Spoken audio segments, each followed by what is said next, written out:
TV Floripa apresenta Vida Inteligente.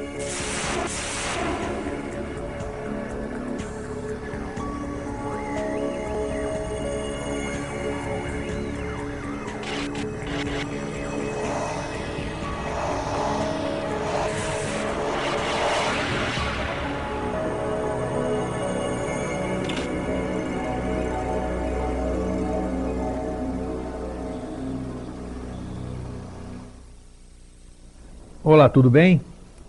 O Vida Inteligente de hoje vai abordar um tema do qual nós estamos muito próximos, que é o Natal. O Natal, você que está em casa, eu, todos nós aqui, aprendemos desde o princípio, dentro da nossa formação religiosa, de que o Natal sempre foi o nascimento de Jesus, o Cristo, o avatar da nossa era, aquele que nós falamos. Sempre aqui as pessoas, a maioria do mundo católico, idolatra, vive, professa e essas coisas. O nosso objetivo do Vida Inteligente, o programa Vida Inteligente, sempre foi de trazer a nossa visão, a nossa verdade, bem frisando novamente, a nossa, Jorge e eu, nosso convidado de hoje, que vocês conhecem muito bem.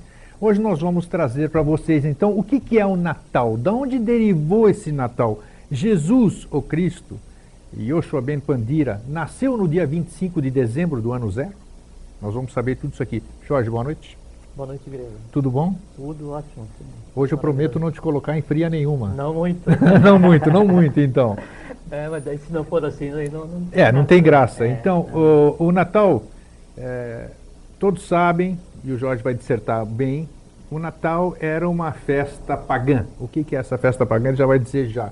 Era a comemoração das pessoas, dos povos de antigamente, muito antigamente mesmo, que eles comemoravam o solstício de inverno. Para nós o verão, né? Para eles o inverno. Então havia grandes festas, colheita e tudo isso aqui, e daí derivou-se a coisa que vocês vão saber, a história verdadeira do que é o Natal, que nós festejamos e eles festejam no Ocidente e no Oriente. O que é o Natal? Jorge, palavra com você. Beleza. Primeiro eu queria dar boa noite para a Ana Lu, que está assistindo a gente hoje. A gente tem conversado. Um abraço para a Ana Lu e para todas as pessoas que nos prestigiam aqui. É. E que não ligam para cá porque não querem perder. Eles não querem, diz que quando vai para o telefone já perde um monte da conversa. Eu contei para o Grego que na outra semana está trabalhando fora de Florianópolis, aí tá, durante o almoço aí veio uma pessoa para conversar que tinha comprado. É mesmo, Curitiba, rapaz, você me falou. Tinha comprado um DVD e perguntou assim, mas você é você? Não, eu sou o amigo do Grego. É o Jorge mesmo. Então o que a gente tem feito aqui, nesses 2 anos e pouco que a gente tem vindo, né, é desmistificar e desmitificar alguns aspectos do nosso dia a dia sob o nosso ponto de vista. Com certeza. Que é um ponto de vista sempre baseado no que a gente considera que é a lei, que é o positivo, que é o de acordo com o que a humanidade deveria seguir. E olha, hoje vocês vão ter uma notícia que é problema de vocês aí. Vocês vão saber de uma novidade que depois vocês pesquisem e vão buscar as respostas. Jorge, ele já começa a rir. É muito bom vir aqui. A gente já prepara assim, deixa aquele... E não é combinado. Então, assim, eu estava para vir para cá, e sempre quando vem para cá, só fazer um parênteses. Então, eu chego aqui assim, 1 para as 8, 2 para as 8, 5 para as 8, e o Grego me esperando lá na rua, né? Claro. Eu penso assim, quando eu vejo assim, putz, como seria bom se tivesse um ponto, né? Ponto eletrônico, ou então, no mínimo, aquele cartaz que precisa ficar lendo, né? Mas não tem nada, aqui não tem nada. Graça. Então, o que ele pergunta não é combinado, não dá nem tempo de combinar. É na lata, como dizem. Na lata, Bom, Jorge, a verdadeira história do Natal, a origem do Natal. O Natal era uma festa pagã, e nem era chamado de Natal, né? Tinha outro nome. Pagã é um termo ruim para se usar. Não, né? ruim para se usar não, porque eu acho que se a gente definir o que é o paganismo... A gente pode conversar a respeito sobre o que exatamente, é isso agora, né? Porque todo mundo pensa que pagão é coisa ruim, não é nada disso, eu não acho que é coisa ruim. Tem um livro muito interessante da Helena, chama HPB, Helena Petrovna Rafadeev Blavatsky, fundadora da teosofia, do movimento teosófico, né?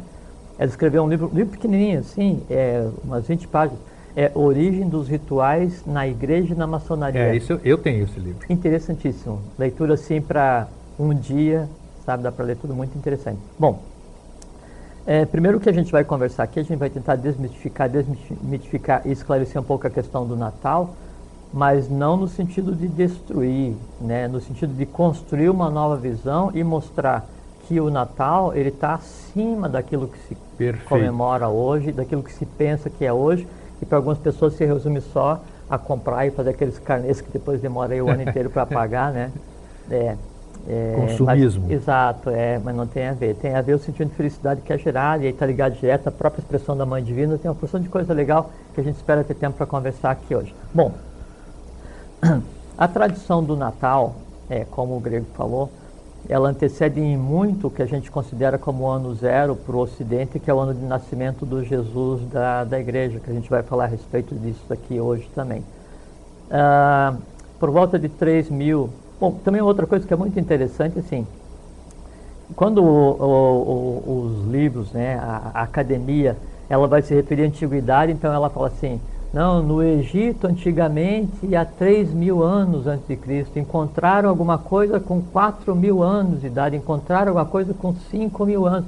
Então, intencionalmente, a ciência, a mídia, o status que hoje coordena e controla o que a gente conceitou como sociedade, ele traz todos os acontecimentos antigos para bem pertinho, para que o ser humano, a humanidade, não se dê conta do quão antigo é e do quão importante é a sua própria existência. Então, quando a gente vai dizer assim, não tem uma palavra que é apta, que é usada para definir o berço de Deus, ou manjedoura, apta é uma palavra Atlante, 1 milhão de anos. Né? Então, quando a gente for falar de tradição antiga, quando se professava esse ou aquele mistério, antes de surgir os conceitos de religião como nós temos hoje, a gente não pode pensar em 2, 3, 4, 5 mil anos, 100 mil anos, 200 mil anos, 400 mil anos, 500 mil anos, 1 milhão de anos, e isso para a gente pensar só na raça ária, sem a gente considerar ainda aí a raça atlântica. Bom, feito essa introdução, a questão do Natal, então, se comemorava, como o Grego falou, o solstício, né, de inverno, que na verdade era o fim do ano, né, nesse período que começava em 21 de dezembro aqui para nós no sul, não é? Nesse período, então, na Mesopotâmia se realizava a festa do Zigmuk, né? Tinha entre os persas, caldeus, gregos, finlandeses, os nórdicos, de maneira geral, todos eles comemoravam um determinado tipo de festividade associado sempre ao final do ano, ao solstício de inverno. Algumas festas começavam em 17 de dezembro, que seria para a gente, né, e iam até 1º de janeiro, hoje, usando o calendário Sim. gregoriano, né? E eram festas que sempre buscavam controlar o medo que as pessoas tinham do novo, porque como estava terminando o ano, então era um período em que os deuses negativos, em que o mal se manifestava para recomeçar. Então, por exemplo, em 25 de dezembro, né, na época de Roma, se celebrava o que era a Saturnália. Saturnália, muito que eram famosa. as festividades dedicadas a Saturno. A mais famosa das festividades antigas, né? É mais famosa das festividades antigas de Roma, porque Roma, né, obteve essas festividades. Que era o império naquele tempo, por isso se tornou mais conhecido. Exatamente, é que daí Roma, as festividades dessas começaram através da influência dos gregos, que nesse período festejavam a luta entre Cronos e Zeus, né? Que por sua vez daí tiveram influência da Mesopotâmia, tiveram influência da Babilônia, tiveram influência dos persas, dos caldeus, e assim vai até a Atlântida. É impressionante como as influências influenciam mesmo todas as Exato. traduções. Vocês vão ver uma logo mais. Vocês vão ver uma logo mais. Ele fica preocupado. Quando ele fala assim, eu fico imaginando o que é que essa criatura vai me perguntar. Porque a gente fez um acordo assim, o que ele perguntar, né, é ilícito eu não responder. E eu torço que ele não pergunte nada que eu não gostaria de responder, mas então, a gente mas vai. Não tem problema, não. É tudo coisa... Não, eu sei, tudo coisa da humanidade. Isso, exatamente. Então, aí a Saturnália, ela era festejada nesse período, só que ela tinha a ver, né, com uma coisa completamente contrária ao que é o espírito do Natal hoje, que é uma coisa assim, era uma brigaçada desgraçada e, desculpe, uma brigaçada danada, não é? E também tinha as festividades dedicadas a Baco, onde depois derivou o Carnaval, era uma confusão danada. Só que daí no dia 25 de 12 especificamente, era quando o Sol ele estava mais fraquinho, É isso. no máximo, né, da sua pouca intensidade. E aí então era tido como, ao mesmo tempo, o momento em que ele estava no mínimo e no ponto zero do seu renascimento. Isso, que aí ele nascia mais forte, né? Ele renascia. Renascia. Aí era chamado, o 25/12 era o Natalis Solis Invicti. Exato. Né, que era o quê? O nascimento do Sol Invencível. Daí que vem também a tradição católica, vamos chamar assim, da ressurreição. Lógico. Do 21 de dezembro, quando ele está fraquinho, para depois, dia 25, que ele vem com tudo, é um simbolismo. Não, assim, um simbolismo adaptado, mas a ressurreição ela ocorreu de verdade. Opa, beleza. Ocorreu, a gente vai falar. Vamos falar. E quem se encarregou da ressurreição, de cuidar o que aconteceu, foi Nicodemos José de Arimateia, que tinha orientação para isso, e o Yusuf, o Joshua Ben Pandira, ou o outro nome dele, antes de acontecer, ele já sabia e ele falava: um já morreu, eu sou o segundo e vou me dar para que os outros não pereçam e descubram que em mim estavam os três. Opa, tá, vamos mais para frente, deixa para lá. Vamos para frente. Então, em 25/12 se comemorava o Natalis Solis Invictus, Isto. né, o nascimento do Sol Invencível. Mas veja que isso em Roma. Só que os persas já... Tanto é que, Jorge, é que dizem as tradições, que eu leio muito, eu pesquiso muito, eu tenho a sede do saber, né? Apesar do que eu acredito que a experiência que vale é a nossa própria, não aquela que a gente adquire dos outros. Diz que, inclusive, tanto é que do Sol Invictus que você está falando, tanto é que aquela auréola que é característica dos ditos santos representava, segundo as fontes que eu li, o Sol, não a aura de santo, vamos dizer.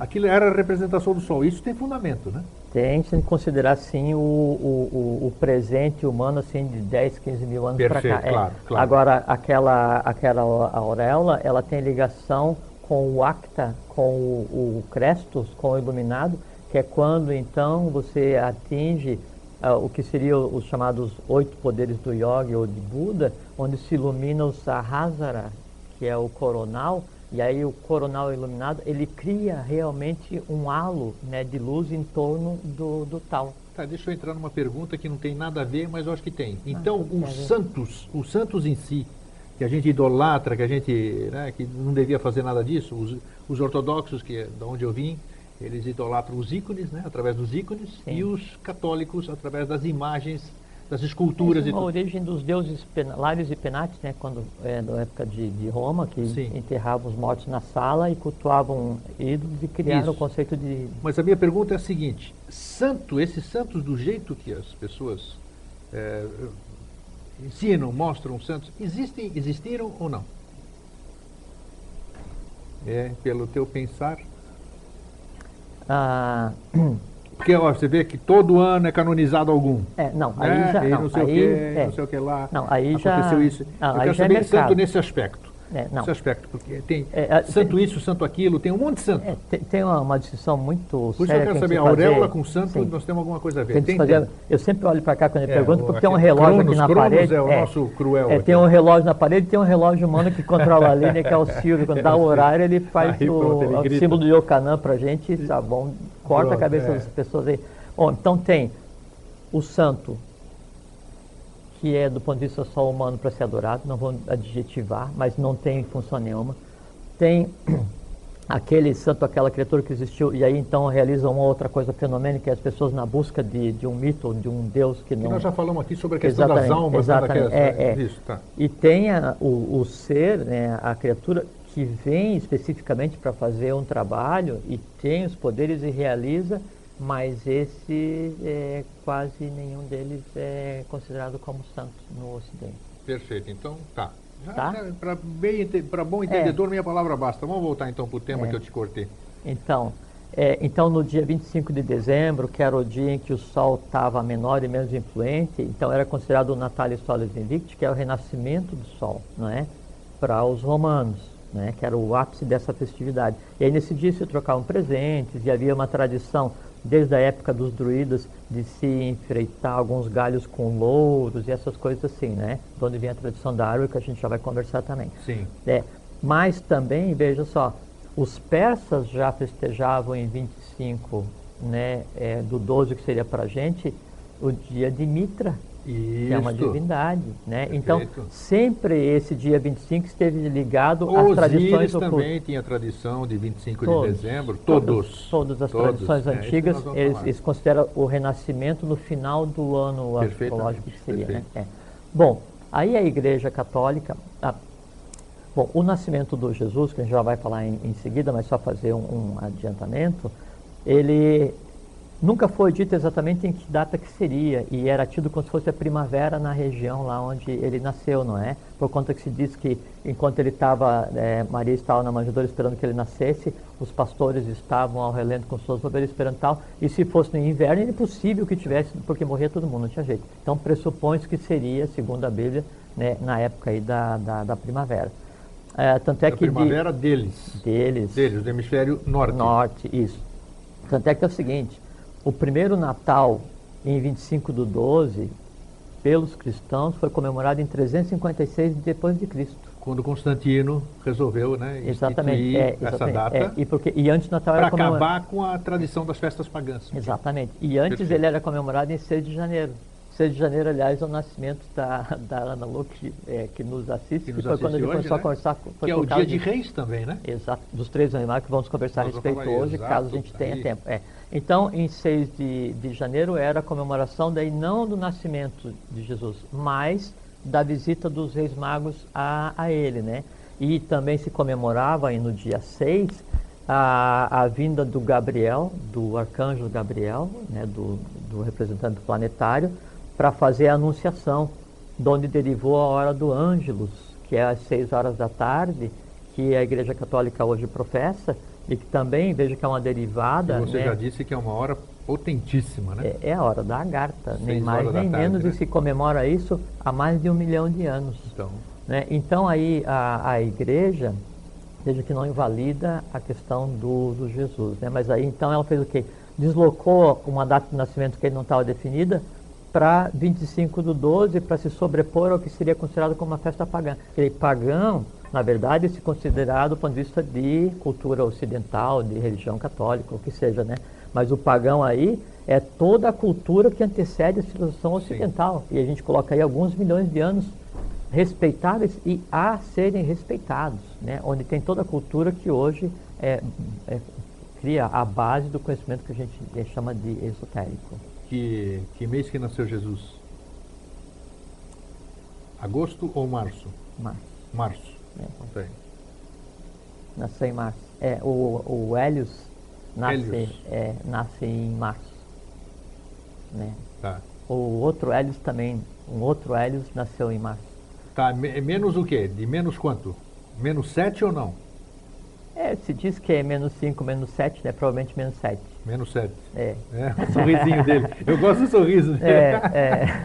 A gente não pode precisar muito. Eu sei, não. É que nem aquele, na outra vez a gente conversou assim, que daí só queria confirmar. O Buda vivo da Mongólia então se projetou no dia, não sei o que e tal. Aí a gente diz até a hora em que aconteceu. Então, não, para vocês terem ideia, por que eu faço essas perguntas aqui? Primeiro, para a gente acabar com determinados mitos, que isso não significa nada, não vai mudar a crença de ninguém.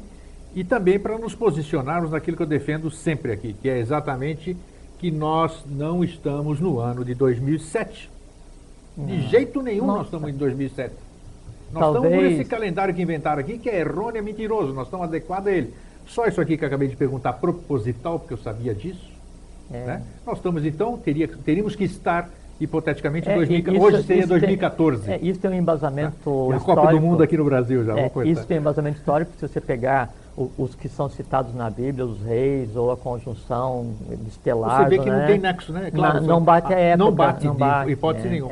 Mas também não tem importância. O importante é que o Jeshua Ben Pandir, o Jesus, o Yusuf, né? Era o Espírito de Verdade, um avatar, e veio para fazer o que tinha que fazer e fez uma parte, a gente vai conversar a respeito. Bom. Tá. Já vou entrar antes de você começar a falar nele, aí eu quero uma intervenção. Aí o Natal, então, começou a ser comemorado em 356 depois de Cristo, né? E tinha toda uma tradição, então, que assim, desde os persas até na Alemanha, nos noruegueses, dinamarqueses, finlandeses, todos eles comemoravam de alguma maneira. Só que era uma festa confusa, não tinha nada a ver com o que é hoje, né? Tanto é que na Inglaterra, no século XVII, a comemoração do que era o dia da bagunça, que seria o equivalente a 25 de dezembro, ela ficou proibida por muitos anos porque era briga pra caramba, né? Aí depois, então, que foi se contornando isso para trazer, juntar outras tradições, com essa questão do dar presente, do montar a árvore e tal, para chegar no que é hoje. É porque essa tradição do dar presente, ela vem desde a época que se comemorava o dia de Mitra, né? Procede, né? Aí se criou a questão da árvore, né? E aí a árvore, não só quando se comemorava Mitra, se usava louros para enfeitar as casas, galhos de louro, né? Como também entre os druidas, sacerdotes, né? Se enfeitavam carvalhos com bolas ou madeiras pintadas de dourado para significar o que depois seria o derivado da árvore sefirotal. Então, aí já é mais complexo, já é mais profundo, nem né? vamos entrar A árvore sefirótica Mas então tem que ver assim, todo o simbolismo do Natal hoje, né, ele tem uma tradição de centenas de milhares de anos. E não tem a ver somente com a questão E seria muito bom, né, Jorge, se pudesse ver o aspecto oculto do Natal, né, do significado. Por exemplo, assim, a questão das crianças, da bota, né, de esperar Papai Noel, né? Isso. Então tem na Alemanha, né, nos nórdicos antigos, né, na região da Alemanha, então se comemorava nesse período, né, um renascimento, e se dizia que daí o Odin, nesse dia 25, ele fazia ressuscitar os mortos em batalha e eles vinham cavalgando, né, assombrando as pessoas. Então as pessoas, para se proteger, aí então colocavam galhos de louro, coisas assim e tal. E as crianças então pegavam as botas e colocavam palha e cenoura para alimentar o cavalo de Odin, que era Eifnir, né, para evitar que ele viesse fazer bagunça na casa dele. Então toda essa tradição veio vindo para cá. Então hoje se coloca a bota, se espera presente, essas coisas assim. E a tradição do Santa Claus? Sim, então tinha o bispo São Nicolau, que era na província de Mira, né, na Anatólia.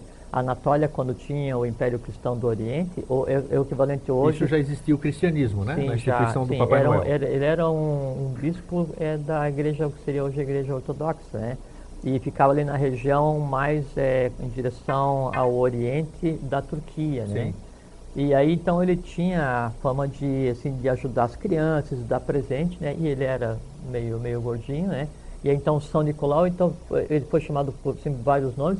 Aí, quando chegou essa tradição na Finlândia, se criou uma corruptela, onde derivou para Santa Claus, e aí esse nome Santa Claus se espalhou pelo mundo inteiro. Só que ele não era assim, ele não vestia vermelho. Não, ele vestia era marrom, isso, outras cores, né? Aí, quando foi no século XIX, início do século XIX, então os imigrantes alemães levando a tradição do Natal, que daí Natal era a comemoração do bode de Yule, né, que usava roupa vermelha e era gordo também, e levando essa tradição do Natal para os Estados Unidos, então que se começou a caracterizar o Papai Noel como ele é hoje. E em 1930, 31, um cartunista, então, pela primeira vez fez a roupa que ele tem hoje. Tem um mito que rola muito na internet, que se diz que o Papai Noel tem a roupa que ele tem hoje porque em 1960 e poucos, 70 e poucos, a Coca-Cola fez uma campanha usando o Papai Noel. Só que antes da Coca-Cola, a GC Lever, né, várias empresas americanas tinham usado já esse modelo que estava criado do Papai Noel. Não tem nada a ver então com a Coca-Cola. Aí então se firmou o mito do Papai Noel, né, e ele ficou com o jeitão que ele tem hoje. Depois disso daí se criou essa questão das renas de Papai Noel. Um professor de grego e uma universidade americana escreveu um conto para os filhos dele, esse conto se propagou, então aí se criou a questão das renas. Aí se trouxe também a questão do bode de Yule da Lapônia, e lá então eles entram nos iglus pelo chaminé, e aí então se pegou e anexou isso ao Papai Noel. Então foi sendo criado, pegando um monte de peças para criar isso que a gente tem hoje como a questão do Natal. Aí tem a questão do presépio, né? Sim, o presépio já vem o simbolismo cristão, né? Não. Não? Qual é a origem do presépio, então? O presépio tem a tradição atlante, mais ou menos 1 milhão de anos. Então, agora eu quero saber. Porque a questão do presépio está ligado ao Apta, né? Apta, né, era a forma como se designava a 8ª cidade Atlante, Apta é lugar dos deuses. Tá, mas o presépio que nós temos então, ele não é igual ao Atlante, vamos dizer? Não, vamos ver como derivou. Então Tá, quero vou saber chegar- como é que era Isso, o presépio Atlante. A tradição foi preservada. Não, mas eu quero não saber não é que havia o presépio na Atlântida, porque na época da Atlântida os deuses estavam na face da terra, então não se comemorava o nascimento de Perfeito, ninguém você porque falou eles isso, estavam então, aqui. então tá. E- Mas a simbologia para criar o presépio, ela vem desde a Atlântida. Tá. Então, Mas representava o quê? É isso olha que você só, vai falar. Apta então era lugar dos deuses, né? Lugar onde nasce a divindade, onde está a divindade. Aí você pega Bet e Aleph, duas letras hebraicas, da Belém, que é o Sim. lugar onde nasceu Jesus. Começou a criar... É Betlém, alguma coisa assim, né? Bet e Aleph. É, Né? Bet e Aleph, é exatamente. Aí, ele, juntando os dois, dá lugar de Deus, lugar da divindade. Aí, então, se diz que ele nasceu numa manjedoura, né? Que também é simbólico, né? Totalmente.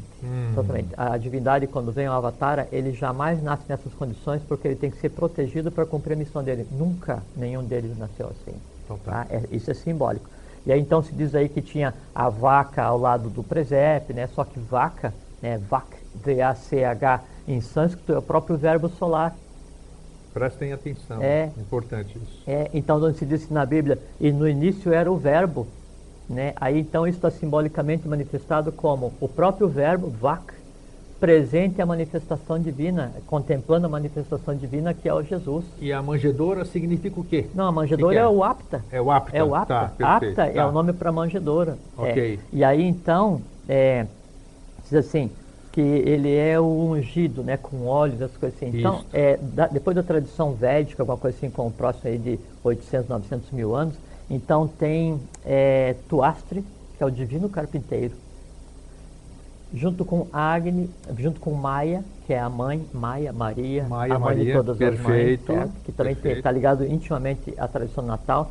Eles geram Agni. Agni, em sânscrito, é fogo. Agni deriva depois, também para a tradição católica, para Agnus. Agnus Dei que Agnus tolhe Dei. peccat mundi, Cordeiro de Cordeiro Deus que de tira Deus. os pecados do mundo. Tem a ver Perfeito. com Agni. Agni é o fogo. Fogo purificador. Exatamente, né? E o fogo purificador é a expressão da divindade agindo no plano físico, tá certo? Então aí, Tuastri e Maia geram Agni. Aí o sacerdote Brahmani levanta a Agni, né? Mostra a Agni para a humanidade, né? E unge com os óleos sagrados, onde a tradição de ungir e batizar as crianças com óleo. Então não é uma tradição cristã, é uma tradição que provém do início dos Brahmanes, antes dos Vedas, pós-Atlântico, quase Antes um dos milhão. Vedas, nossa senhora, Antes, muito. quase 1 milhão de anos atrás, tá certo? E aí, então, essa tradição, né, depois deriva para uma outra tradição também, que é a tradição de Jesus Krishna, muito semelhante a Jesus Cristo, né? Bom, ainda na tradição, na questão de Tuastre e Maia, aí então nós temos o quê? Quando o sacerdote Brahmani levanta a Agni e unge, ele se transforma num ungido, né? O ungido é Acta, em sânscrito, né? Ou Crestos, ou Cristo em grego. Perfeito. É o iluminado. Sim. Aí então eles falam Jesus o Cristo, né? Jesus o Crestos, ou iluminado. Crestos cristificado, aquele que atingiu o poder da yoga. Que veio É um título, não é um nome, né? É um estado, É um estado de ser, É um estado de perfeitamente, ser. isso aí. Então, Crestos ou Acta, qualquer um de nós pode ser, dependendo do trabalho que a lei nos tenha dado. E a questão dos três reis na Aí então simbologia? vem a tradição, né, do Jesus Krishna. E Jesus Krishna, então, ele é gerado assim. Aí o pai e a mãe também fogem porque tem o soberano que sabe que dali vai nascer uma criança que é o 8º filho e que ele vai colocar o reinado dele em perigo. Ele mata 7, o 8º foge, depois eles vão e nasce uma criança especial que é Krishna. Muito parecido com a tradição. Tá, então agora cabe o que eu trouxe aqui. Espera um pouquinho agora. Eu vou ler isso aqui, que é aí, então eu posso adivinhar. Isso aqui é uma história que todo mundo conhece, então vocês vão ouvir agora.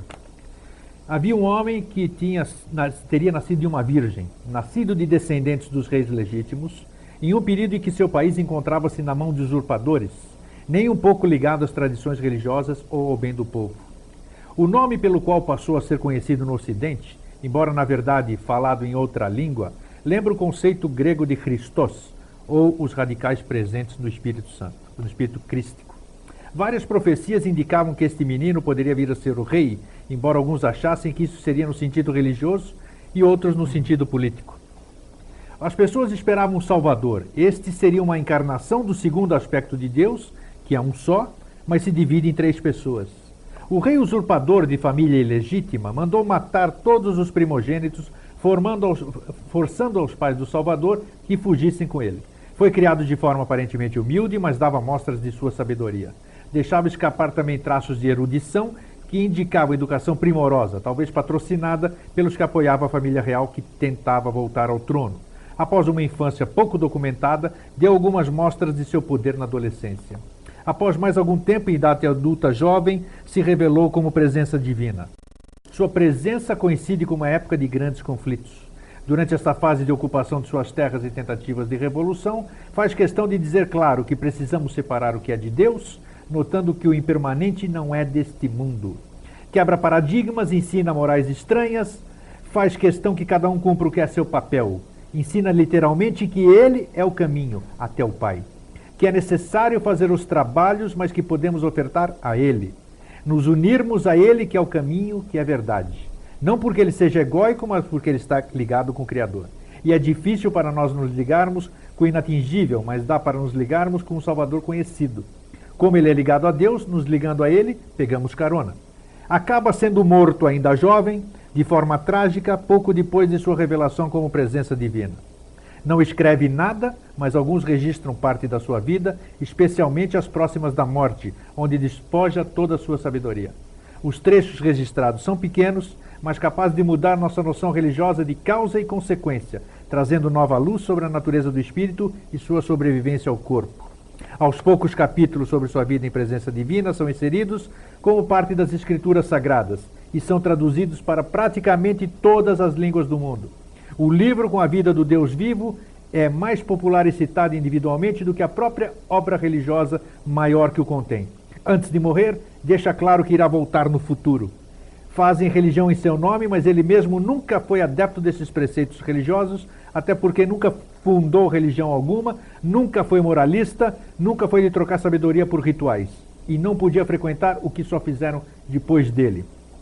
Vocês conhecem essa história? Vocês não são os únicos. Quem é essa história? A história de Krishna, que viveu em 3000 a.C. na Índia. Gostaram da surpresinha? Eu peguei o gancho porque você estava falando. É exatamente. A história, a tradição de Krishna e como ele foge, e como daí o regente da época mata as crianças para não sei o que.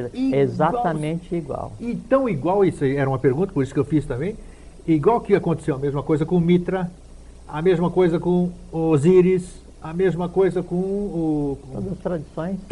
Por que, Jorge? É porque... Por que a história, os avatares, eles têm que ter o mesmo... Por que eles tiveram a mesma história?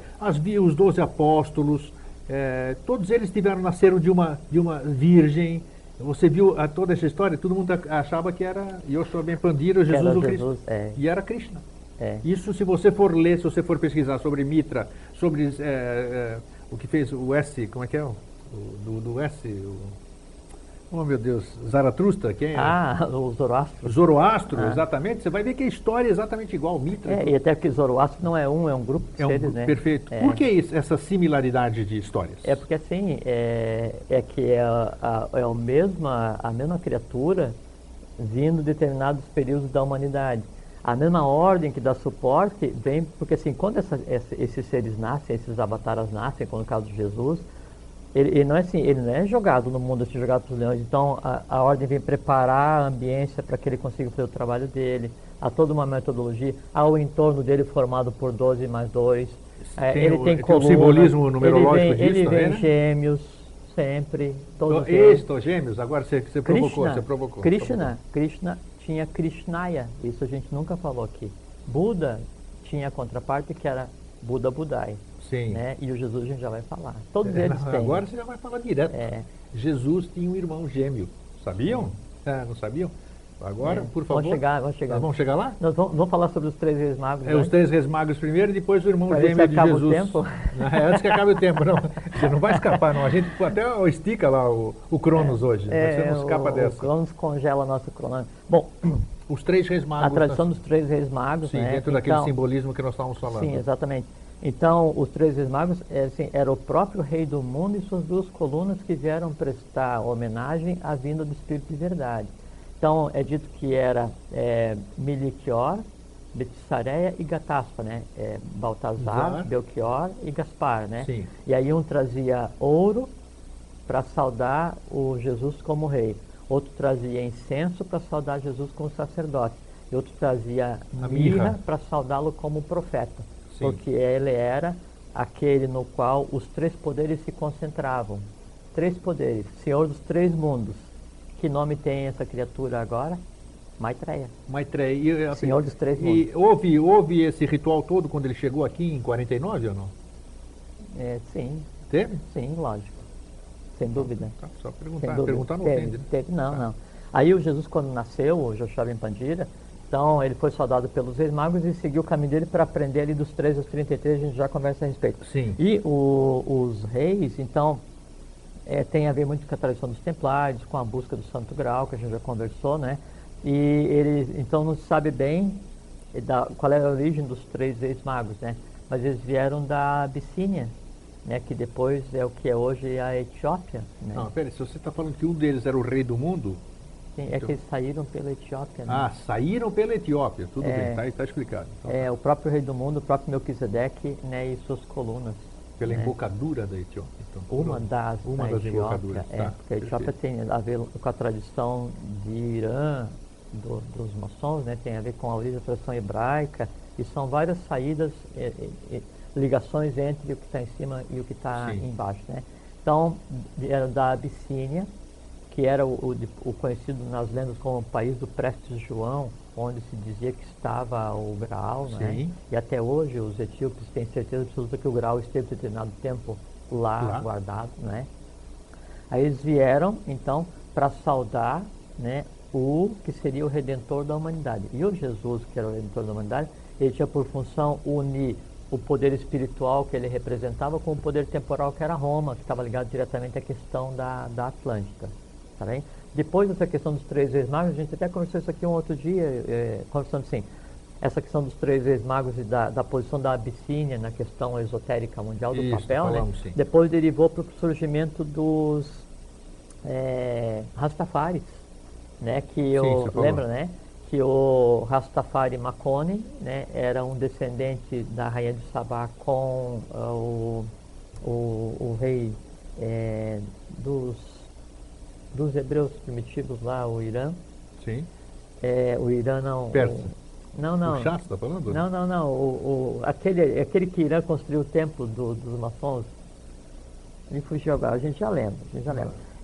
Então, a rainha de Sabá então, criou toda uma genealogia, onde um desses, né, era o Rastafari Makonnen, e que havia a lenda que ele viria para resgatar os negros, né, a raça negra, e que nasceria no país de Prestes João, que era a Abissínia, que era a Etiópia. E nasceu Haile Selassie, que era conhecido como Sim. Leão de Judá, e aí, por quando isso se criou os Rastafaris, e o Rastafari hoje é uma religião, não come carne, não come cabelo, adora um Deus único que é Jah, né, e esse Deus é personificado em Haile Selassie. Só que Haile Selassie e mais 6 da casta guerreira vieram, junto com mais 7 da casta sacerdotal, para avisar da boa nova, que é o que viria a acontecer depois. Então não é que ele é o anunciado, né? Ele veio como anunciador para o que viria depois. Então, quando você olhar um Rastafari, ele tem uma religião que está ligada diretamente à tradição católica, na sua essência, né? Isso mostra que não tem religião errada.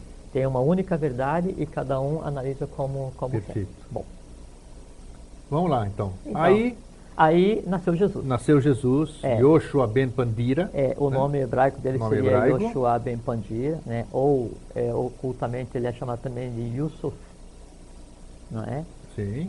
Ele tem outros nomes, mas ele não É, vem não ao cabe caso, aqui não vem ao agora, caso citar, tá? não é necessário, né? Então ele era um esperado, ele tinha uma ordem que dava suporte e o antecedeu. Os profetas que vieram para anunciar eram Iocanãs. João Batista, né, era um Iocanã, né, um Iocanã de alta estirpe, porque a ele foi dado o poder e a autoridade para batizar o Joshua Ben Pandira. O que significa, o que era o batismo? Era unção? Exatamente. Era unção? Era unção, Mas por quê? era Era um simbolismo. simbolismo para Tá. ligar o humano com o divino. Tá. Né? Aí, então, e o João Batista, então ele é sacrificado da forma como todos os iocanãs são sacrificados, onde se separa a cabeça do corpo. Então Onde isso é separa- real. É real. Não é figurativo. Não é figurativo, né? E tanto é que eu citei agora há pouco que daí o Jesus, né, ele fala, conversando com os apóstolos, né, que um já havia morrido, João Batista, Sim. e que ele então se daria no processo para que se cumprisse os desígnios e os outros não perecessem. Sim. Tá? Bom, é o que basta, né? Sim. Aí então ele, sabendo do que ele tinha que fazer, então ele foi fazer a união do poder temporal com o espiritual. O espiritual, ele como representante do rei do mundo, era um avatar, um ser de alta hierarquia, né? Ele ia fazer a ligação com o poder espiritual, o poder temporal, que na época era Roma. Sim. Né? Aí disso então se criaria um novo mundo que seria depois as bases para que se estabelecesse a sinarquia, que era a ambiência para aquele que viria depois dele. Naquele período em que a Bíblia diz, bom, ele é tido como chamado de Nazareno, não que tenha a ver com Nazaré, né? Mas porque ele fazia parte da ordem dos Nazar, né, que usavam túnicas brancas, cabelos longos, e era a ordem do entorno dele. Dessa ordem fazia parte um apóstolo, que não veio ao caso, tá? E Nicodemos e José de Arimateia. Tanto é que Nicodemos e José de Arimateia eram os conhecedores de todos os segredos que permeavam a existência de Jesus, que a poucos era dado conhecer, nem a todos os apóstolos. E onde estava o irmão dele? Pois é. É. Então vamos falar do irmão. Isso. Sempre quando eles nascem, sempre quando um avatar vem, ele vem com gêmeo.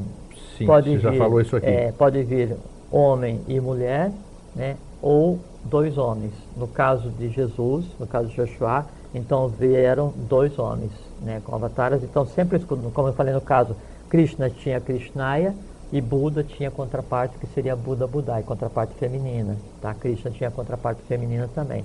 Assim como Hélios, o novo Hélios, tem a contraparte feminina que é Selene, Sol e Lua. Sim. Assim como o planetário veio com a sua contraparte feminina, a Quibel com a Lamirá. Lamirá, perfeito. Na época do Jesus da igreja, o Joshua Ben Pandira, o Yusuf, ele tinha a contraparte dele no aspecto masculino.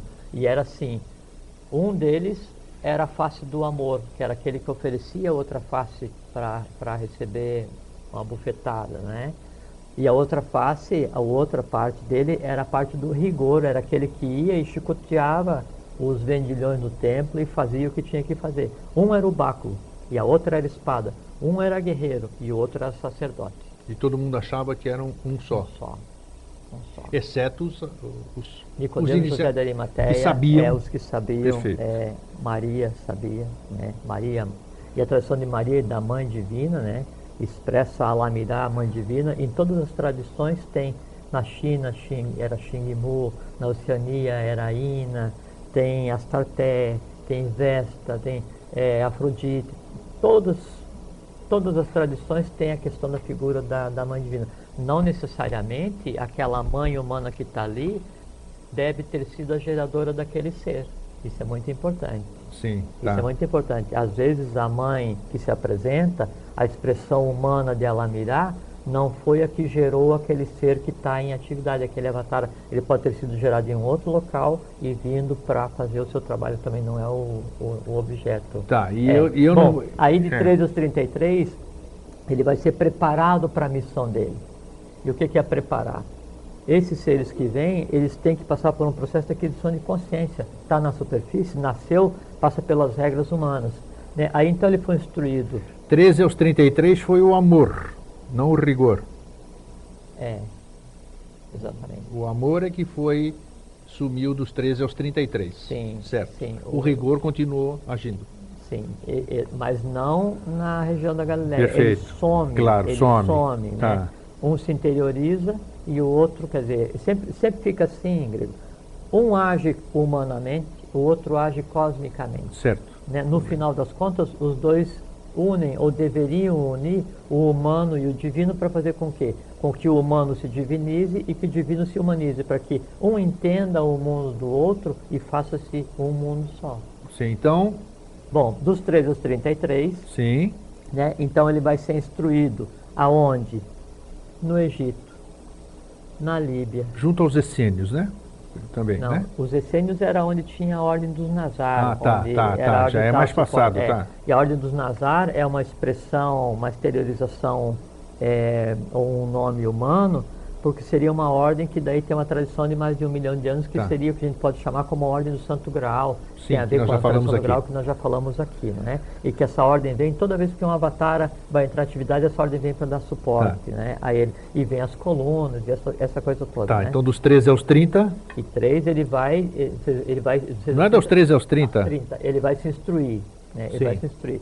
Aí quando ele volta, já ciente da missão, né? O que é o ciente da missão? Ele adquiriu a consciência que era necessário daquilo que ele tinha que fazer, né? E do estado dele de humano para realizar o trabalho.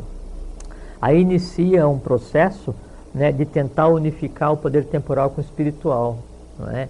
Só que esse processo de unificação, ele já estava fadado a fracassar pelo próprio sacrifício de João Batista. Então a traição e a queda do Gólgota, ela não acontece com a queda, com a morte de Jesus, né? Ela já acontece com a morte de João Batista. Já estava fadada a... Tudo bem, já que nós falamos do gêmeo aqui, estão falando de morte de Jesus, tá? E considerando que eles eram gêmeos, já vamos falar isso. já vamos falar? Ah, bom. Então tá Não, bem. podemos falar agora. Não, quero saber então, qual dos dois morreu na cruz, se é que morreu na cruz mesmo? Sim, um morreu na cruz. Sim, É, um deles morreu na cruz. sim, e foi... O outro, o outro seguiu vivendo. Sim. Quem foi que fez a ressurreição? Já falo a pergunta para você ir fazer, já que você falou que você ia falar sobre a ressurreição. Enfileirou as perguntas. Exatamente. Então, assim, o que morreu na cruz foi a face do rigor, O rigor. foi o guerreiro, Então foi o irmão gêmeo, em outras palavras. exatamente. E aí o que acontece? Na hora em que esse está na cruz, que ele está sendo crucificado, a face do amor, o sacerdote, se projeta no irmão e os dois sofrem a crucificação, mesmo só um tendo tido a morte física. Aí nesse momento, né, o céu se rasga, né, e a própria natureza chora porque o divino sente junto com o humano as dores e os erros de toda a humanidade. Agora, por que você fala... nós vamos ter tempo. Temos 8 minutos. Por que você fala em o céu se abrir? Por que esse simbolismo do céu, quando a gente sabe, ou quando estamos cansados de dizer aqui no Vida Inteligente, de que o reino era em outro lugar? Né? Sim, sim. Não, mas aí o céu se que abre... é esse simbolismo do céu? Não, o céu? mas o céu se abre nesse sentido, não é assim, o céu no sentido religioso. A natureza, né? Então, a natureza reage, vamos chamar reage assim, tá? violentamente. Que é uma parte dela que está sofrendo aquilo lá. Não, né? é porque a divindade está... Sim. É um crime de lesa divindade acontecendo Perfeito. naquele Agora minuto. ficou Então, mais claro. a natureza se revolta, e então aquilo que é narrado, assim, que assim, aí relâmpago, tremor de terra, o dia vira a noite. Sim, é real. Aconteceu mesmo. Pela Tá. surpresa do divino sendo sacrificado junto com o humano. Tá certo? Aí acontece mesmo, o centurião lanceia o que está na cruz. Que é o irmão gêmeo. Né? Esse que estava sendo crucificado, ele é lanceado. Isso. Né? Ele é lanceado. E aí então ele morre, passa pelo fenômeno humano da morte, né? E vai ser, e é realmente sepultado. Sim. Né? No túmulo de Lázaro. Tá. Né? Nem sei se a tradição diz isso, mas ele é sepultado no túmulo de Lázaro. Não lembro, também não, no túmulo de Lázaro. Falam que isso ficou numa caverna e de noite apareceu aquele fenômeno, abriram a caverna, sumiu o corpo. Isso é verdadeiro. Isso é verdadeiro? Isso é verdadeiro. Os guardas ficaram cegos, os centuriões romanos lá ficaram cegos com a luz que porque apareceu? esse uso que se chama de maia budista, eles não viram nada. Ah, tá. Não, isso não acontece, não aconteceu. Como é que foi esse processo da ressurreição? Então já vamos falar. Ah. Aí... Então, ele é retirado, não é, do sepulcro pelos adeptos que já estavam preparados para isso. Antes de acontecer isso, então, o sacerdote da casa sacerdotal, né? O que seria a face do amor, orienta os que o seguiam e os que o compreendiam, sabiam de tudo que era Nicodemo, José de Arimateia, exatamente do que deveria ser procedido. Né? Aí, então, quando ele morre, ele é retirado, né? E aí vai para o sepulcro, e aí, então, ele é retirado dali e é levado para um outro lugar, né? De onde vieram Nicodemo, José de Arimateia, e ali ele passa por um processo de regeneração, Sim. né? E em seguida, só que daí não acontece aquilo de ele aparecer novamente o que foi crucificado. Aí tem uma Maia assim que é muito linda, né? Sim. Que, assim, Maia é uma ilusão. Maia é uma ilusão. Então o que foi crucificado, ele é ressuscitado, né? Aí por um processo que também não é o caso de a gente comentar aqui, que não é necessário, né? E aí ele segue o caminho dele em outra direção, que já vou falar hoje, eu vou falar qual que é. E aí o outro, né, o que não é o que foi crucificado, que seria a face do amor, né, e o que seria o sacerdote e não o guerreiro, então esse reaparece para os apóstolos. Ah, sim. E ele reaparece para Nicodemo, José de Arimateia, então ele faz ainda o que tem que fazer e depois ele volta para o seu lugar de origem e é tido como desaparecido.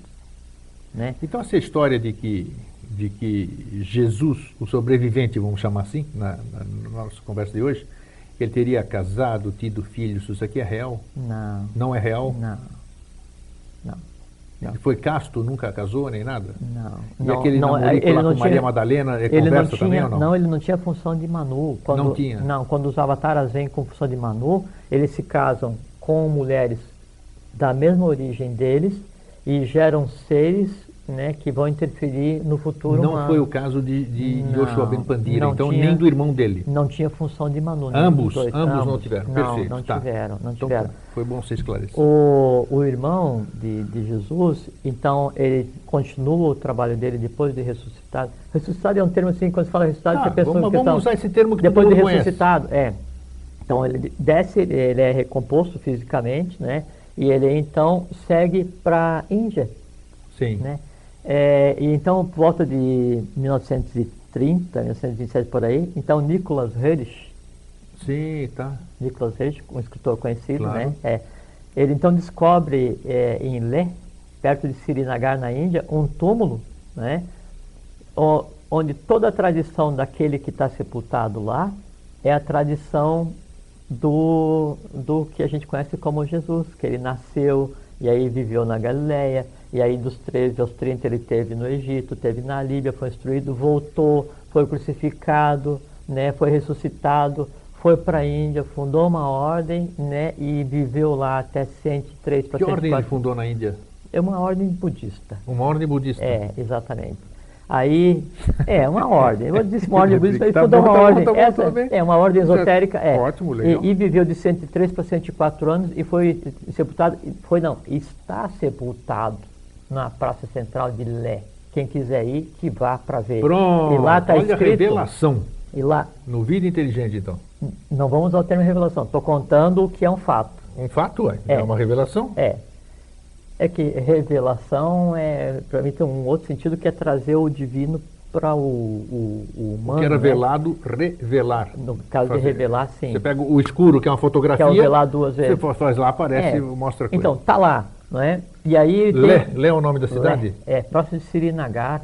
Srinagar. E então tá lá o túmulo e foi plantada uma árvore muito grande, na época nasceu e existe ainda, e a tradição toda... E as pessoas de lá sabem? Sabem. Então tá. Sabe, lógico. E ele tem um nome, né? Eu não vou nem perguntar, porque... Não, mas eu vou dizer. O nome que ele assume quando se dirige para a Índia e continua o trabalho dele de até 103 por 104 anos, é Tiani Tsang. T-Y-A-N-I-T-S-A-N-G, Tiani Tsang. Esse é o nome do irmão daquele que a gente chama de Jesus. Que foi crucificado. E foi ressuscitado pelos adeptos da boa lei. E continuou vivendo até os 104 anos. Sob orientação de Nicodemo, José de Arimateia, quase disse os nomes dos homens, mas não precisa. Nicodemo, José de Arimateia, que são nomes fictícios, não são o nome verdadeiro deles, né? São seres de alta estirpe, de alta hierarquia espiritual cósmica, que acompanharam e acompanham todos os que vieram. Quando nasceu em 1800, depois de 1883 e em 49, Nicodemo e José de Arimateia estavam novamente. tá? Que são claro. seres que têm uma idade considerável, não é? Aí então esse Tian Tsang foi para a Índia e fez o que tinha que fazer.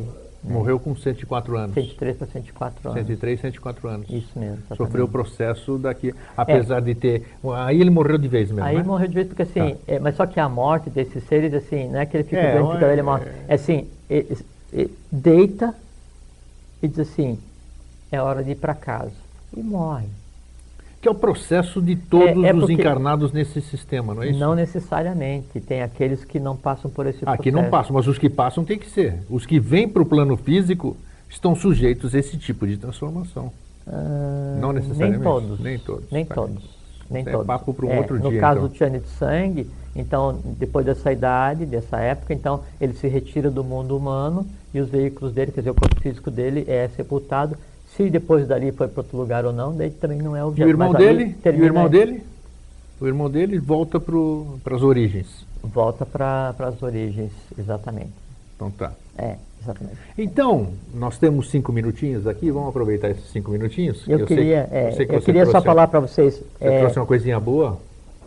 Eu queria falar assim, para a gente prestar muita atenção que, mesmo toda essa tradição do Natal tendo centenas de milhares de anos e sendo dos Brahmanes, Vedas, persas, caldeus, babilônios, não sei o que e tal, e dos cristãos, o que é importante é que a gente perceba que o espírito de Natal, a egrégora que se criou e que se alimenta no Natal, mesmo hoje, infelizmente, está estando voltada só para a questão do consumismo, ela é altamente positiva porque todo mundo fica feliz, fica contente. E uma coisa que é linda, absolutamente linda, e que isso aí regenera, revitaliza a humanidade, é o seguinte: a felicidade de uma criança em ganhar um presente, em abrir um presente, em aquele sorriso aberto, os olhos brilhando e ela acreditando em Papai Noel. Então, eu tenho uma filha de 9 anos, a minha filha, a Darani, e geralmente com 9 anos, crianças não acreditam em Papai Noel.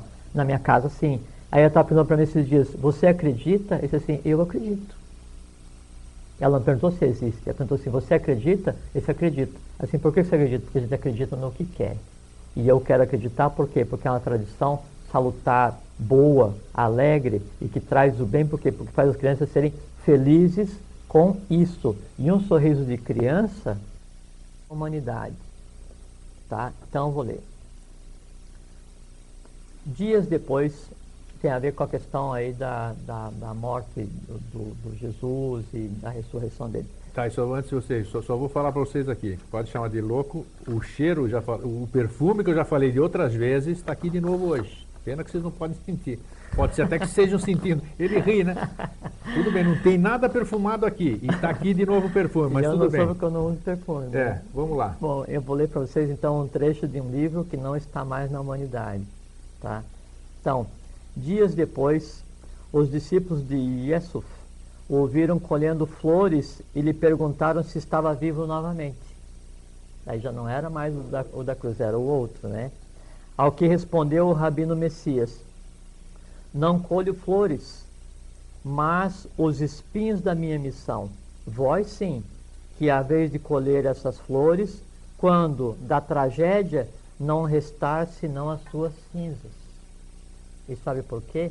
Porque os elementos envolvidos na tragédia do Gólgota, cruz, lança, manto, tudo aquilo foi mantido por 2000 anos, porque só podia ser incinerado quando o novo ciclo acontecesse. Aí continuou Jesus, o Joshua Ben Pandira, Yusuf, ou o nome que ele tem verdadeiro. Nunca fui um, diz ele, mas 3, como o próprio Pai. A razão por que não me compreendesses como devias, falando para os discípulos, que nunca realmente entenderam. Mesmo assim, eu estarei sempre convosco. O mundo de cabeças cairá como a minha própria, como a do Iocanã. Vê que aqui ele assume o papel de João Batista. Ele fala, como a minha própria. E o mundo só virá a ser feliz depois de 2000 anos decorridos, quando eu tornarei a voltar. E isso aconteceu em 24 de fevereiro de 1949. Pois é. E aí, para que isso fosse preparado, todos os elementos envolvidos na tragédia do Gólgota foram realmente queimados.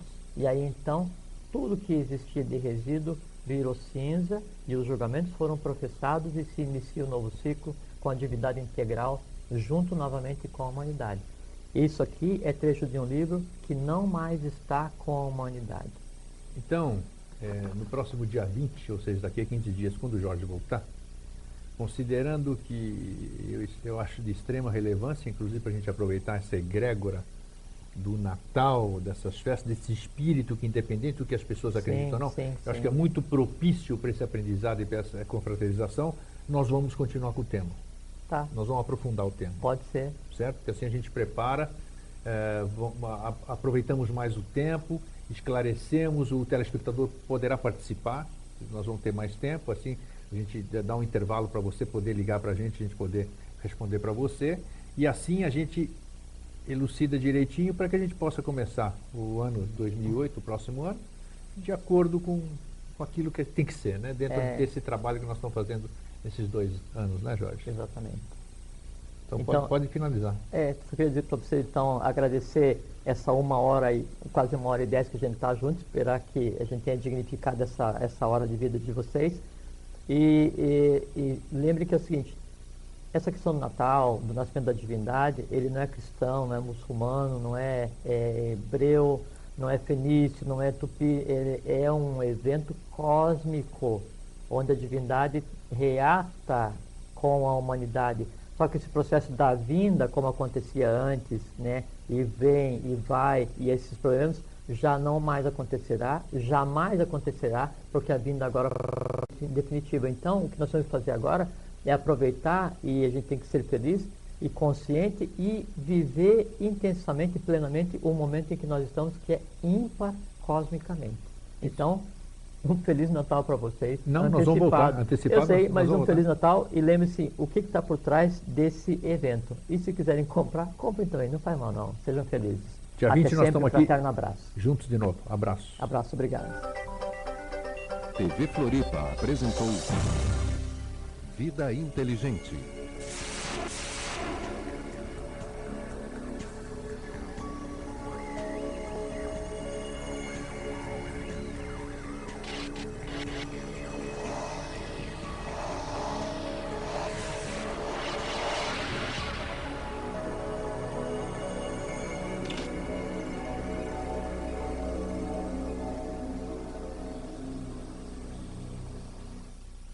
Vem também a tradição católica, vamos chamar assim, da ressurreição. Lógico. Do 21 de dezembro, quando ele está fraquinho, para depois, dia 25, que ele vem com tudo, é um simbolismo. Assim, um simbolismo adaptado, mas a ressurreição, ela ocorreu de verdade. Opa, beleza. Ocorreu, a gente vai falar. A gente vai falar. Vamos falar. E quem se encarregou da ressurreição, de cuidar o que aconteceu, foi Nicodemos José de Arimateia, que tinha orientação para isso, e o Yusuf, o Joshua Ben Pandira, ou o outro nome dele, antes de acontecer, ele já sabia e ele falava: um já morreu, eu sou o segundo e vou me dar para que os outros não pereçam e descubram que em mim estavam os 3. Opa, vamos mais para frente, deixa para lá. Vamos para frente. Então, em 25/12 se comemorava o Natalis Solis Invictus, isto, né, o nascimento do Sol Invencível. Mas veja que isso em Roma. Só que os persas já... Tanto é que, Jorge, é que dizem as tradições, que eu leio muito, eu pesquiso muito, eu tenho a sede do saber, né? Apesar do que eu acredito que a experiência que vale é a nossa própria, não aquela que a gente adquire dos outros. Diz que, inclusive, tanto é que do Sol Invictus que você está falando, tanto é que aquela auréola, que é a característica dos ditos santos, representava, segundo as fontes que eu li, o Sol, não a aura de santo, vamos dizer. Aquilo era a representação do Sol. Isso tem fundamento, né? Tem, se considerar, sim, o presente humano, assim, de 10, 15 mil anos para cá. Claro. Agora, aquela auréola, ela tem ligação com o Acta, com o Crestus, com o Iluminado, que é quando, então, você atinge o que seriam os chamados 8 poderes do Yoga ou de Buda, onde se ilumina o Sahasrara, que é o coronal, e aí o coronal iluminado, ele cria realmente um halo, né, de luz em torno do tal. Tá, deixa eu entrar numa pergunta que não tem nada a ver, mas eu acho que tem. Então, os santos em si, que a gente idolatra, que a gente, né, que não devia fazer nada disso, os ortodoxos, que é de onde eu vim, eles idolatram os ícones, né, através dos ícones, sim, e os católicos através das imagens das esculturas Essa é e uma tudo. origem dos deuses Lários e Penates, né, quando, na época de Roma, que Sim. enterravam os mortos na sala e cultuavam ídolos e criaram Isso. o conceito de... Mas a minha pergunta é a seguinte: esses santos do jeito que as pessoas ensinam, mostram santos, existiram ou não? Pelo teu pensar? Ah, Porque ó, você vê que todo ano é canonizado algum. não, aí Né? já... E Não, não sei aí, o que, não sei o que lá. Não, aí já... Aconteceu isso. Não, Eu aí quero já é saber mercado. santo nesse aspecto. Não. Nesse aspecto, porque tem É, santo isso, santo aquilo, tem um monte de santo. Tem uma distinção muito Por isso séria eu quero que saber, a a gente precisa auréola fazer. com santo, Sim. nós temos alguma coisa a ver. Tem que fazer, eu sempre olho para cá quando ele pergunta, porque tem um aqui, relógio Cronos, aqui na Cronos parede. é o nosso cruel aqui. Tem um relógio na parede e tem um relógio humano que controla a linha, que é o Silvio. Quando dá o horário, ele faz Aí, pronto, ele o grita. símbolo do Yokanã pra gente, tá bom, corta Pronto, a cabeça das pessoas aí. Bom, então tem o santo, que é do ponto de vista só humano para ser adorado, não vou adjetivar, mas não tem função nenhuma, a raça atlântica. Bom, feito essa introdução, a questão do Natal, então, se comemorava, como o Grego falou, o solstício, né, de inverno, que na verdade era o fim do ano, né, nesse período que começava em 21 de dezembro aqui para nós no sul, não é? Nesse período, então, na Mesopotâmia se realizava a festa do Zigmuk, né? Tinha entre os persas, caldeus, gregos, finlandeses, os nórdicos, de maneira geral, todos eles comemoravam um determinado tipo de festividade associado sempre ao final do ano, ao solstício de inverno. Algumas festas começavam em 17 de dezembro, que seria para a gente, né? E iam até 1º de janeiro, hoje, usando o calendário Sim. gregoriano, né? E eram festas que sempre buscavam controlar o medo que as pessoas tinham do novo. Porque como estava terminando o ano, então era um período em que os deuses negativos, em que o mal se manifestava para recomeçar. Então, por exemplo, em 25 de dezembro, né, na época de Roma, se celebrava o que era a Saturnália. Saturnália, muito que eram famosa. festividades dedicadas a Saturno. A mais famosa das festividades antigas, né? É mais famosa das festividades antigas de Roma, porque Roma, né, obteve essas festividades. Que era o império naquele tempo, por isso se tornou mais conhecido. Exatamente, é que daí Roma, as festividades dessas começaram através da influência dos gregos, que nesse período festejavam a luta entre Cronos e Zeus, né? Que por sua vez daí tiveram influência da Mesopotâmia, tiveram influência da Babilônia, tiveram influência dos persas, dos caldeus e assim vai até a Atlântida. É impressionante como as influências influenciam mesmo todas as Exato. traduções. Vocês vão ver uma logo mais. Vocês vão ver uma logo mais. Ele fica preocupado. Quando ele fala assim, eu fico imaginando o que é que essa criatura vai me perguntar. Porque a gente fez um acordo assim, o que ele perguntar, né, é ilícito eu não responder. E eu torço que ele não pergunte nada que eu não gostaria de responder, mas então, a gente mas vai. Não tem problema, não. É tudo coisa... Não, eu sei, tudo coisa da humanidade. Isso, exatamente. Então, aí a Saturnália, ela era festejada nesse período, só que ela tinha a ver, né, com uma coisa completamente contrária ao que é o espírito do Natal hoje, que é uma coisa assim, era uma brigaçada desgraçada e, desculpe, uma brigaçada danada, não é? E também tinha as festividades dedicadas a Baco, onde depois derivou o Carnaval, era uma confusão, era uma confusão danada. Só que daí no dia 25 de 12 especificamente, era quando o Sol ele estava mais fraquinho, isso. No máximo, né, da sua pouca intensidade. E aí então era tido como, ao mesmo tempo, o momento em que ele estava no mínimo e no ponto zero do seu renascimento. Isso, que aí ele nascia mais forte, né? Ele renascia. Aí era chamado, o 25/12 era o Natalis Solis Invicti. Exato. Né, que era o quê? O nascimento do Sol Invencível. Daí que... TV Floripa apresenta Vida Inteligente.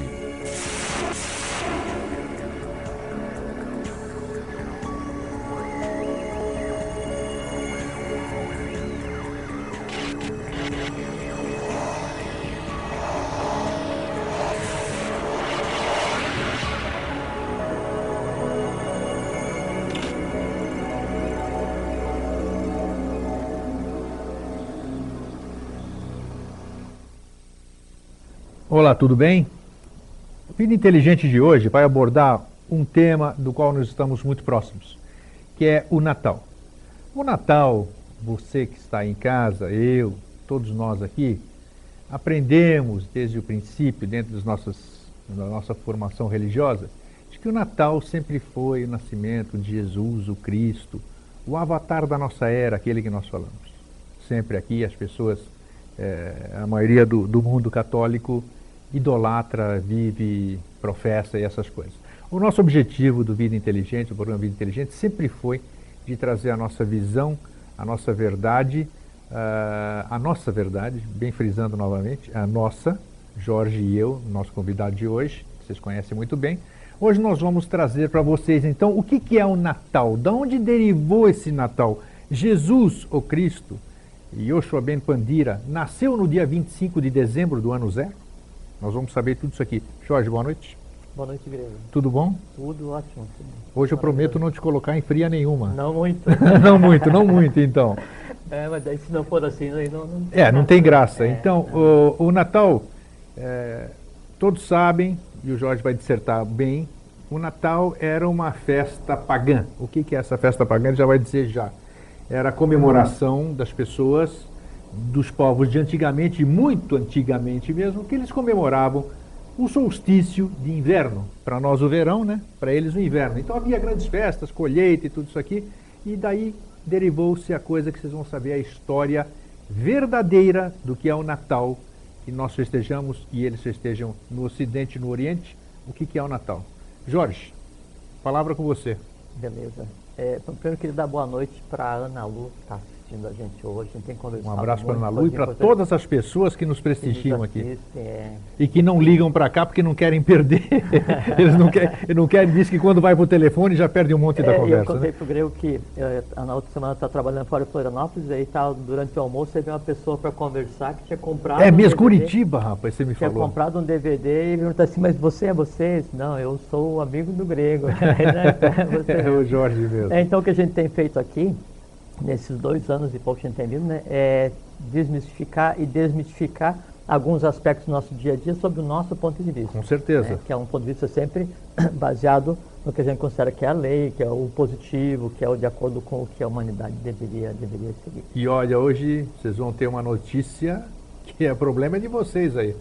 Vocês vão saber de uma novidade que depois vocês pesquisem e vão buscar as respostas. Jorge, ele já começa a rir. É muito bom vir aqui. Tem aquele santo, aquela criatura que existiu, e aí então realiza uma outra coisa fenômena, que é as pessoas na busca de um mito, de um Deus que não... nós já falamos aqui sobre a questão das almas. Exatamente. Isso, tá. E tem o ser, né, a criatura, que vem especificamente para fazer um trabalho e tem os poderes e realiza, mas quase nenhum deles é considerado como santo no Ocidente. Perfeito, então tá. Tá? Para bom entendedor, minha palavra basta. Vamos voltar então para o tema que eu te cortei. Então, no dia 25 de dezembro, que era o dia em que o Sol estava menor e menos influente, então era considerado o Natalis Solis Invicti, que é o renascimento do Sol, não é? Para os romanos, né? Que era o ápice dessa festividade. E aí nesse dia se trocavam presentes e havia uma tradição desde a época dos druidas, de se enfreitar alguns galhos com louros e essas coisas assim, né? De onde vem a tradição da árvore, que a gente já vai conversar também. Sim. Mas também, veja só, os persas já festejavam em 25, né, do 12, que seria para a gente, o dia de Mitra, que é uma divindade, né? Então, sempre esse dia 25 esteve ligado às tradições do culto. Também tinha tradição de 25 de dezembro, todas as tradições antigas, eles consideram o renascimento no final do ano astrológico, que seria, né?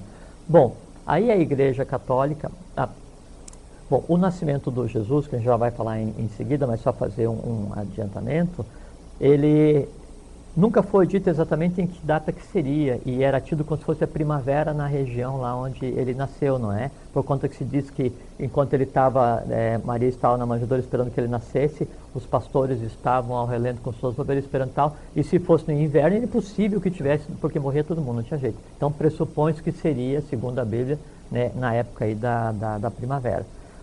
Tanto é que primavera deles, do hemisfério norte. Isso. Tanto é que é o seguinte, o primeiro Natal, em 25/12, pelos cristãos, foi comemorado em 356 depois de Cristo. Quando Constantino resolveu, né, Exatamente, instituir essa data e antes o Natal para era comemorado. acabar com a tradição das festas pagãs. Exatamente. E antes Perfeito. ele era comemorado em 6 de janeiro. 6 de janeiro, aliás, é o nascimento da Ana Lu, que nos assiste, Que nos foi quando a gente assiste hoje, começou a né? conversar. Foi Que é por o causa dia de Reis também, né? Exato, dos 3 animais que vamos conversar a Nós vamos respeito falar, hoje, exato, caso a gente tenha aí. tempo.